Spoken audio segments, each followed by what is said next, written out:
প্রধানমন্ত্রীর মুখ্য সচিবের বর্তমান চুক্তিভিত্তিক মেয়াদ শেষ হচ্ছে আগামী ৭ জুলাই। এর মধ্যেই প্রধানমন্ত্রীর মুখ্য সচিব হিসেবে নতুন কে হবে তা নিয়ে সরকারের নীতি নির্ধারক মহলে এবং প্রশাসনের নানামুখী আলাপ আলোচনা চলছে। উল্লেখ্য যে প্রধানমন্ত্রীর বর্তমান মুখ্য সচিব তোফাজ্জল হোসেন মিয়া ইতোমধ্যে ১ বছরের চুক্তিতে রয়েছেন।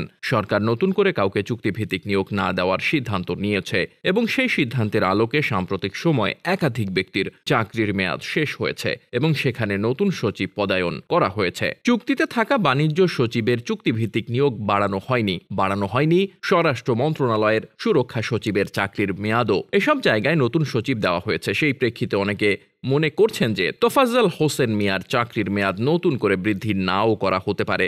তার চুক্তির অবসানের পর সেখানে নতুন কাউকে মুখ্য সচিব পদে দায়িত্ব দেওয়া হতে পারে। আবার এই নিয়ে সরকারের নীতি নির্ধারক মহলের ভিন্ন মতও আছে।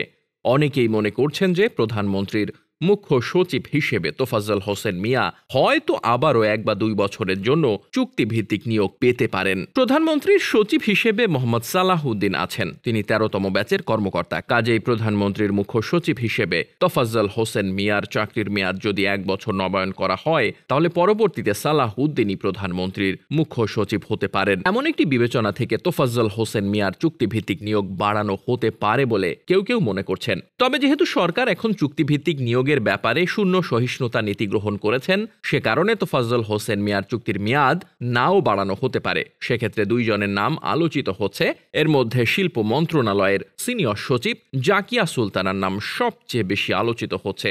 জাকিয়া সুলতানা ১০ম ব্যাচের কর্মকর্তা। যদিও জ্যেষ্ঠতার বিচারে তিনি নৌপরিবহন মন্ত্রণালয়ের সিনিয়র সচিব মোস্তফা কামালের চেয়ে পিছিয়ে রয়েছেন, কিন্তু প্রধানমন্ত্রীর সঙ্গে তার ঘনিষ্ঠতা এবং আগ্রহ বিবেচনা করে জাকিয়া সুলতানাই মুখ্য সচিব হওয়ার দৌড়ে এগিয়ে আছেন বলে অনেকে মনে করছেন। তবে প্রশাসনের ভিতরে কারো কারো মত যে প্রধানমন্ত্রী ব্যক্তিগত ঘনিষ্ঠতার বিবেচনা করে মুখ্য সচিব পদে কাউকে নিয়োগ দেবেন না। মোস্তফা কামাল নৌপরিবহন মন্ত্রণালয়ের সিনিয়র সচিব হিসেবে দক্ষতার সঙ্গে দায়িত্ব পালন করছেন। তাছাড়া পেশাদারিত্বে তিনি অনেক এগিয়ে। জেলা প্রশাসক, বিভাগীয় কমিশনারের দায়িত্ব পালন করার ক্ষেত্রে অভিজ্ঞতা রয়েছে মোস্তফা কামালের। প্রশাসনে তিনি একজন সৎ, কর্মঠ এবং বিচক্ষণ অফিসার হিসেবে পরিচিত। প্রধানমন্ত্রীর মুখ্য সচিব হিসেবে যাবার জন্য যে সমস্ত যোগ্যতাগুলো থাকা প্রয়োজন তার সবই রয়েছে।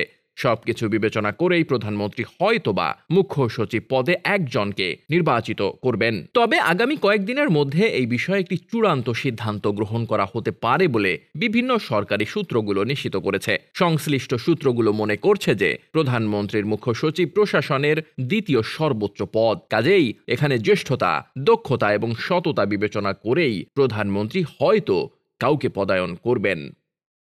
ডেস্ক রিপোর্ট, বার্তা বাজার।